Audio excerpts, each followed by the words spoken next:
नमस्कार प्यारे साथियों, आप सब कैसे हैं। उम्मीद करता हूं आप सब अच्छे होंगे और साथ साथ पढ़ाई भी कर रहे होंगे। तो आप सभी को पता होना चाहिए कि आज हमारा जो टॉपिक है वो है फॉर्मेलिटी यानी फॉर्मलता यानी विलेन की सांद्रता को लेकर ये हमारा अगला टॉपिक है कि फॉर्मलता किसे कहते हैं। तो आइए फॉर्मलता को समझते हैं और साथ साथ इससे जुड़े हुए कुछ और भी टॉपिक समझेंगे जो इसी के जैसे ही हैं, उनको हम आसानी से समझ सकते हैं। कुछ बच्चों की शिकायत ये रहती है कि सर हमको परिभाषाएं याद नहीं होती हैं। परिभाषा याद कहाँ करना होता है, उनको तो समझना होता है। तो आइए ऐसे बेहतरीन तरीके से इतने सरल शब्दों में सीखेंगे कि आपको परिभाषा याद नहीं करना पड़ेगा, वो खुद याद हो जाएंगी, उसमें कोई दिक्कत नहीं होगी आपको। बस वीडियो के लास्ट तक आपको बने रहना है और ये आपके लिए, चाहे आप क्लास 12th में पढ़ रहे हो चाहे 11th में पढ़ रहे हो, ये वीडियो आपके लिए बहुत ही कारगर सिद्ध होने वाला है। तो वीडियो में बने रहें और शुरू करते हैं हम लोग फॉर्मलता। तो मान लीजिए यहाँ पर 3 पात्र हैं। कितने पात्र हैं? 3 पात्र हैं।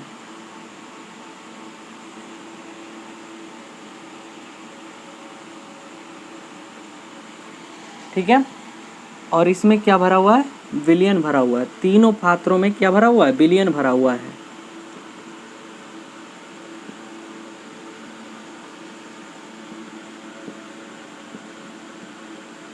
ठीक है, और उस विलियन की मात्रा कितनी है? 1 लीटर है। विलियन है, इन तीनों पात्रों में क्या है?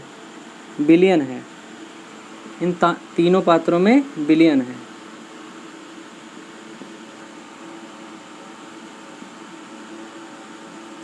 अच्छा, विलियन की जो मात्रा है वो कितनी है? 1 लीटर है। सबकी मात्रा, तीनों पात्रों में विलियन की जो मात्रा है वो 1 लीटर है। ठीक है, तीनों पात्रों में विलियन की मात्रा किसमें है? 1 लीटर है। तीनों पात्रों में 1-1 लीटर विलियन भरा है। अच्छा, यहाँ पे जो विलियन बना है वो 2 घटकों से मिलकर बनता है, एक तो विलेय और दूसरा विलायक।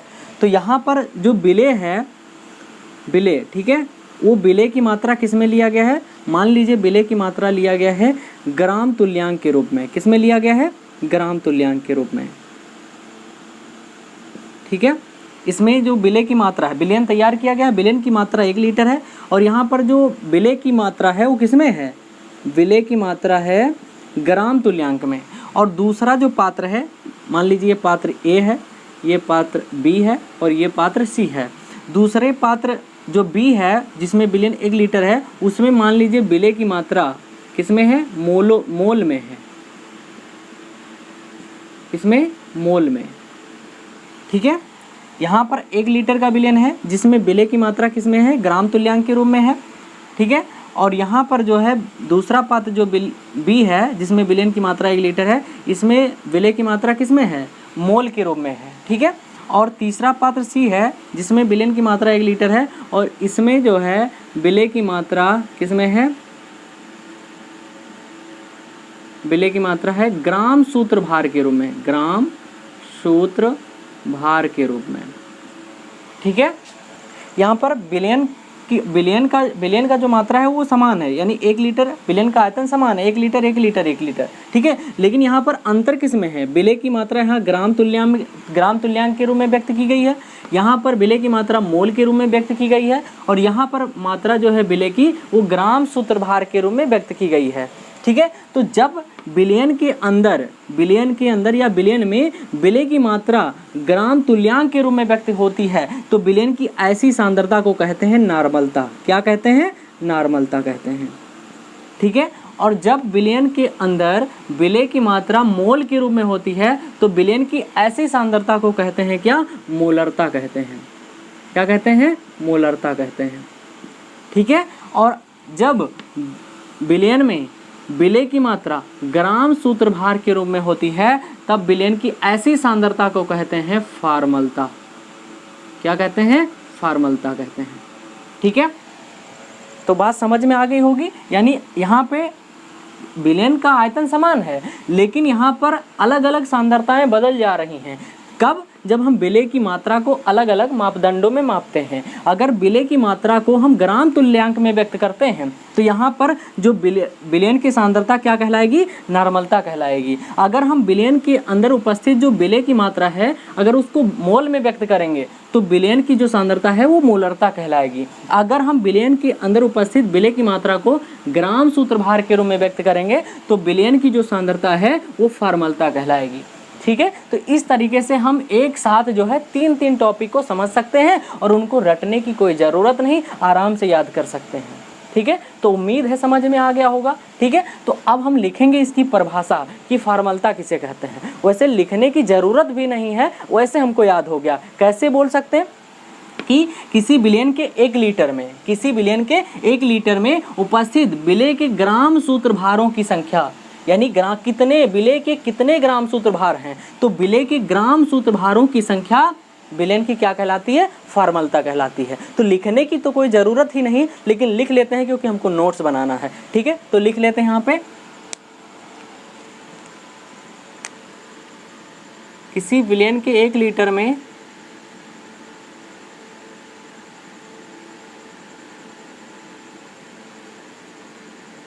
किसी विलयन के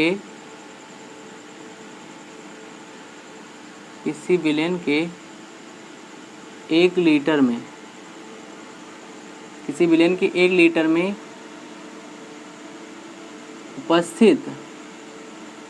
उपस्थित विलेय के ग्राम सूत्रभारों की संख्या, ग्राम सूत्रभारों की संख्या क्या कहलाती है? विलयन की फॉर्मलता कहलाती है। विलयन की फॉर्मलता कहलाती है। विलयन की क्या कहलाती है? फॉर्मलता कहलाती है।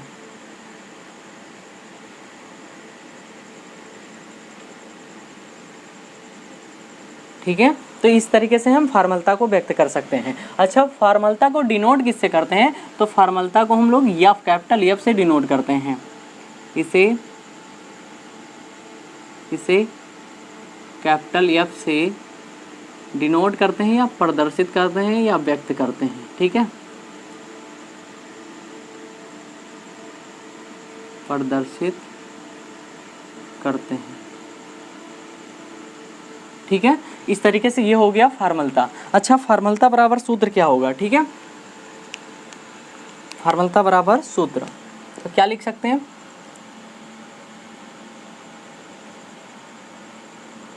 फॉर्मलता इज इक्वल टू क्या हो जाएगा? विलेय के ग्राम सूत्रभारों की संख्या,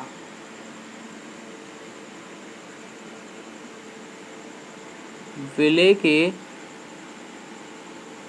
ग्राम सूत्रभारों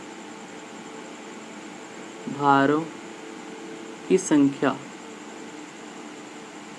विलेय के ग्राम सूत्रभारों की संख्या और अपान क्या हो जाएगा? विलयन का आयतन, विलयन का आयतन और वो भी किसमें? लीटर में। ठीक है, तो ये हो गया हमारा फॉर्मलता। अब यहाँ पर विलेय के ग्राम सूत्रभारों की संख्या को कैसे निकालेंगे? ठीक है, तो इसके लिए फार्मूला होता है विलेय के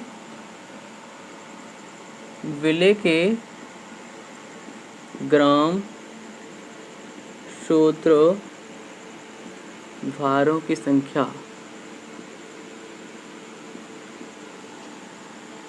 सूत्रभारों की संख्या बराबर होता है विलेय का भार, विलेय का भार और भी किसमें? ग्राम में, अपान विलेय का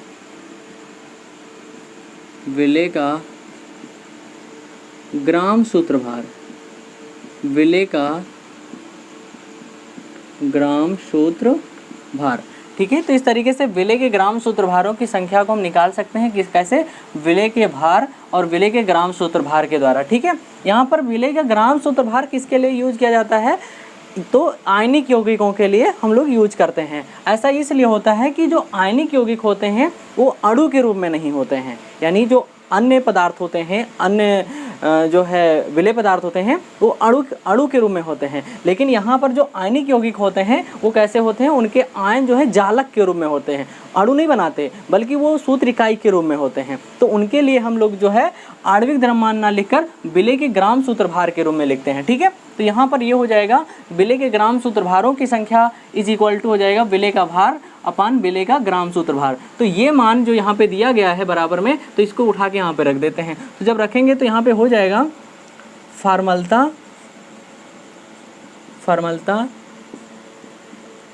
बराबर क्या हो जाएगा, विलेय का भार बटे विलेय का ग्राम सूत्रभार। विलेय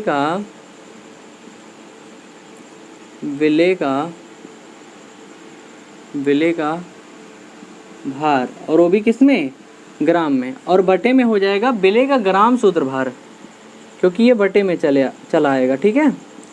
विलेय का ग्राम सूत्रभार, ग्राम सूत्रभार और इनटू क्या हो जाएगा, विलयन का आयतन, विलयन का आयतन, ठीक है। और मान लीजिए विलयन का आयतन लीटर में ना दिया गया हो, मिलीलीटर में दिया गया हो, तो ऐसी स्थिति में हम लोग क्या कर देते हैं कि पूरे पक्ष को 1000 से यहाँ से गुणा कर देते हैं। क्या कर देते हैं, 1000 से, या विलयन के आयतन को 1000 से भाग करेंगे तो ऊपर चला जाएगा तो 1000 हो जाएगा। तो इस तरीके से ये हो जाएगा फॉर्मलता बराबर हो जाएगा विलेय का भार गुणे 1000 और बटा विलेय का ग्राम सूत्रभार गुणे विलयन का आयतन। तो इस तरीके से इस सूत्र के द्वारा हम विलयन की फॉर्मलता को निकाल सकते हैं, ठीक है। तो ये हो गया फॉर्मलता। अच्छा, इसका मात्रक क्या होता है, मात्रक लिख लेते हैं, ठीक है। फॉर्मलता का मात्रक क्या होता है,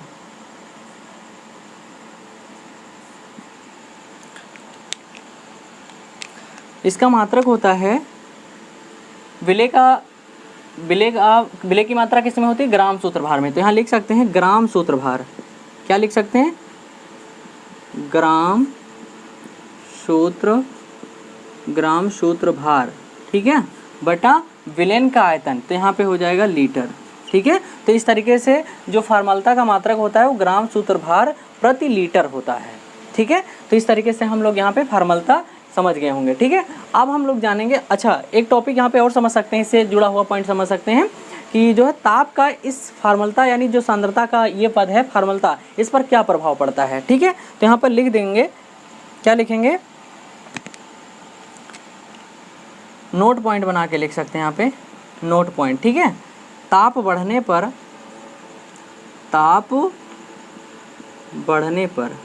ठीक है, ताप बढ़ने पर विलयन की फॉर्मलता घटती है, विलयन की फॉर्मलता घटती है, फॉर्मलता घटती है, यानी सीधा सा मतलब यह है कि फॉर्मलता पर ताप का प्रभाव पड़ता है, ठीक है। तो इस तरीके से हम लोग फॉर्मलता को लिख सकते हैं और समझ सकते हैं। तो उम्मीद है फॉर्मलता आपको समझ में आ गया होगा। अब हम चलते हैं अगले टॉपिक की ओर, तब तक आप स्क्रीनशॉट ले सकते हैं, ठीक है। तो अब हम चलते हैं अगले टॉपिक की ओर।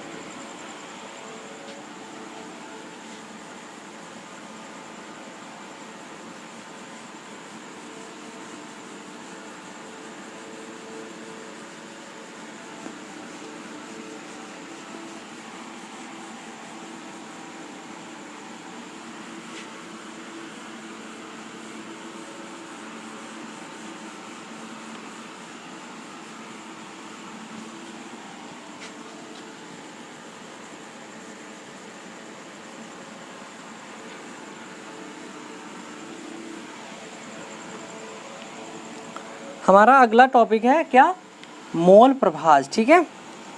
मोल प्रभाज, अगला टॉपिक क्या है, मोल प्रभाज है।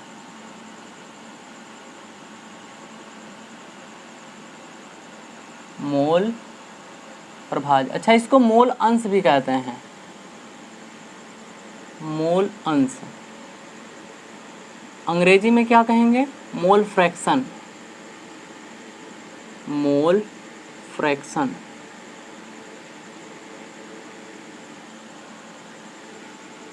ठीक है। अब मोल प्रभाज क्या होता है? मोल प्रभाज या मोल अंश। ठीक है। तो अगर मान लीजिए कोई विलयन है, क्या है? कोई विलयन है, मान लीजिए कोई विलयन है। अब यहाँ पर ये विलयन है,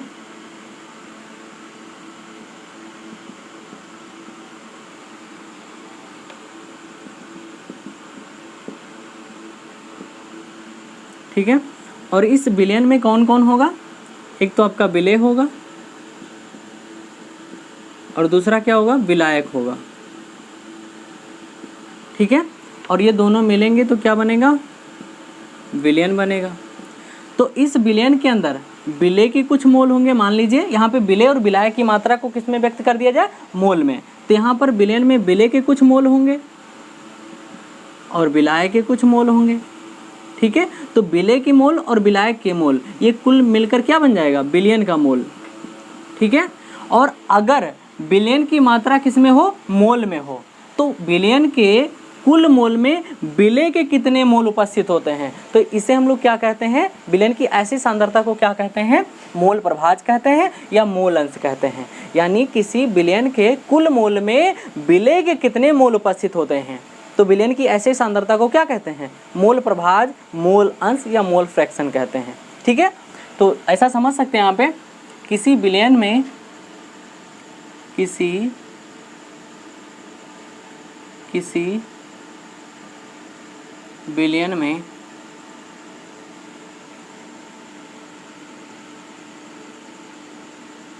किसी विलयन में उपस्थित किसी घटक। अब घटक का मतलब यहाँ पे कोई भी हो सकता है, विलेय भी हो सकता है और विलायक भी हो सकता है। किसी घटक का, घटक यहाँ पे लिख सकते हैं विलेय या विलायक, कोई भी हो सकता है। किसी भी घटक का हम मोल प्रभाज समझ निकाल सकते हैं। ठीक है। किसी घटक का मोल प्रभाज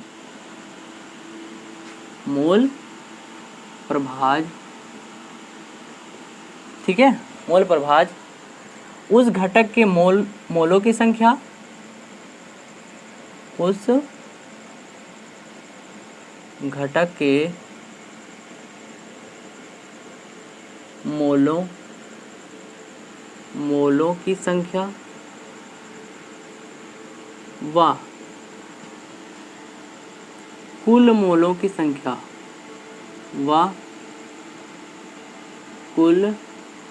मोलों की संख्या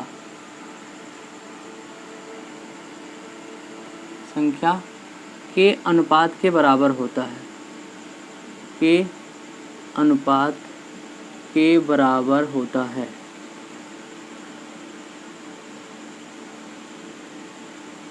ठीक है। यानी किसी विलयन में उपस्थित किसी भी घटक का मोल जो प्रभाज होता है, उस घटक के, जिस घटक का मोल प्रभाज, ठीक है, उस घटक के मोलों की संख्या और कुल मोलों की संख्या के अनुपात के क्या होता है? बराबर होता है। तो यहाँ पर लिख सकते हैं हम लोग, क्या लिख सकते हैं? किसी भी घटक का।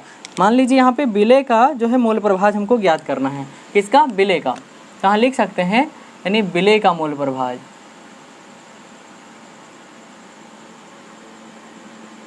विलेय का मोल प्रभाज, विलेय का मोल प्रभाज। और विलेय के मोल प्रभाज को हम लिख सकते हैं, मोल प्रभाज को x से, तो यहाँ हो जाएगा x1। ठीक है। और विलेय का मोल प्रभाज, तो विलेय का मोल प्रभाज बराबर क्या हो जाएगा? विलेय के मोलों की संख्या, यानी यहाँ हो जाएगा विलेय के मोलों की संख्या, विलेय के मोलों की संख्या। और विलेय के मोलों की संख्या को हम दिखाएंगे n1 से। ठीक है, इस तरीके से। और कुल मोलों की संख्या, कुल मोलों की संख्या मतलब विलेय के मोलों की संख्या प्लस विलायक के मोलों की संख्या। तो विलेय के मोलों की संख्या, मोलों की संख्या और मतलब n1 और प्लस विलायक के मोलों की संख्या, विलायक के मोलों की संख्या मतलब N2।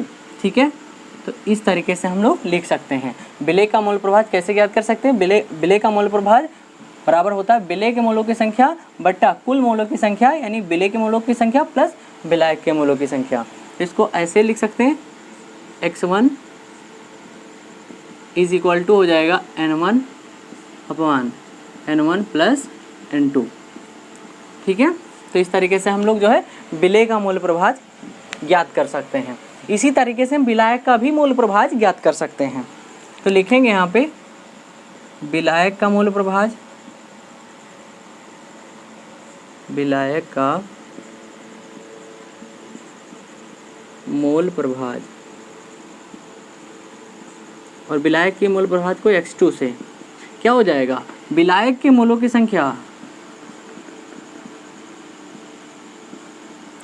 विलायक के मोलों की संख्या, और विलायक की मोलों की संख्या को N2 से डिनोट करते हैं, तो ये हो जाएगा N2। और फिर कुल मोलों की संख्या, तो यहाँ हो जाएगा विलेय के मोलों की संख्या, विलेय के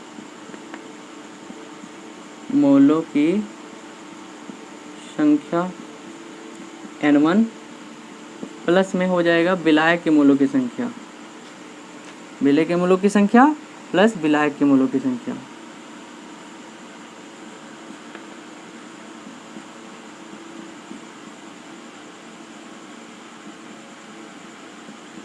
N2। ठीक है, तो इस तरीके से हम लोग जो है विलायक का मोल प्रभाज ज्ञात कर सकते हैं। इसको ऐसे भी लिख सकते हैं, x2 इज इक्वल टू हो जाएगा N2 upon N1 plus N2। इस तरीके से। अच्छा, एक बात हमको और समझनी चाहिए कि विलेय और विलायक के मूल प्रभाज, यानी विलेय का मूल प्रभाज x1 और प्लस विलायक का मूल प्रभाज मतलब x2 बराबर कितना होता है? 1 होता है। कितना होता है? 1 होता है। यानी विलेय के मूल प्रभाज और विलायक के मूल प्रभाज बराबर कितना होता है? 1 होता है। अब इनमें में से किसी का अगर किसी भी घटक का मूल प्रभाज हमको पता है तो एक दूसरे का हम निकाल सकते हैं। जैसे मान लीजिए यहाँ पर हमको विलेय का मूल प्रभाज पता है और यहाँ पे विलायक का मूल प्रभाज हमको ज्ञात करना है, तो यहाँ पर क्या हो जाएगा? x1 को हम लोग जो है बराबर के उधर जाने देंगे, उधर भेज देंगे, तो यहाँ हो जाएगा क्या? x2 बराबर हो जाएगा 1 माइनस x1। ठीक है, तो इस तरीके से भी हम इसको ज्ञात कर सकते हैं या इसको ऐसे भी लिख सकते हैं। ठीक है, कैसे लिख सकते हैं? x2 बराबर 1 माइनस x1 बराबर क्या होता है? x1 बराबर होता है n1 अपान n1 प्लस n2। तो इस तरीके से हम लोग जो है दूसरे घटक के मोल प्रभाज को हम लोग ज्ञात कर सकते हैं। ठीक है, तो इस तरीके से ये हो गया हमारा मोल प्रभाज। ठीक है, और एक बहुत ही छोटा सा टॉपिक है मोल अंश, मोल प्रतिशत किसे कहते हैं? ठीक है, मोल प्रतिशत। तो मोल प्रतिशत किसे कहते हैं यहाँ पर हम लोग समझ सकते हैं। मोल प्रतिशत, मोल प्रतिशत। ठीक है, मोल प्रतिशत,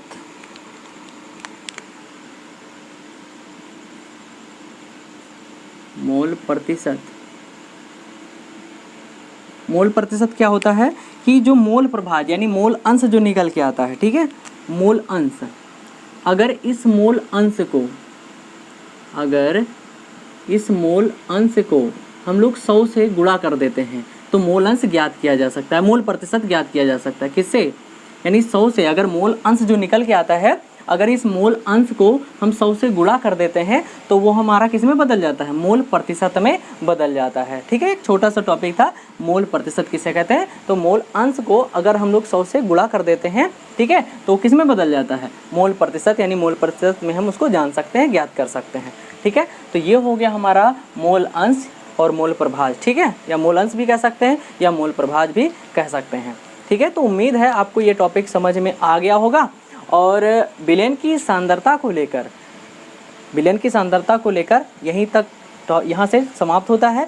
अब हम लोग जानेंगे अगला टॉपिक जो कि होगा जो है विलेयता, यानी विलेयता क्या होती है, और विलयन की सांद्रता को लेकर जितने टॉपिक थे वो समाप्त हो गए हैं। अब हम विलेयता को समझेंगे। और हाँ, जितने भी चीज़ें हम लोगों ने पढ़ी हैं इसके ऊपर जो है आधारित पेपर में जो है न्यूमेरिकल पूछा जाता है, आंकिक प्रश्न पूछे जाते हैं। तो उन आंकिक प्रश्नों को जो है हम लोग सीखेंगे, पढ़ेंगे, ठीक है। और आगे के जो टॉपिक हैं उनको हम लोग कंटिन्यू रखेंगे, लेकिन हम पीछे के जो चीज़ें हम पढ़ के आए हैं सांद्रता को लेकर, सांद्रता के पदों को लेकर, ठीक है, तो उसके ऊपर न्यूमेरिकल करते रहेंगे, ठीक है। और अगर आपको ये वीडियो पसंद आया है तो वीडियो को लाइक कीजिए, चैनल को सब्सक्राइब कीजिए और आगे दोस्तों में शेयर कीजिए। बहुत बहुत धन्यवाद।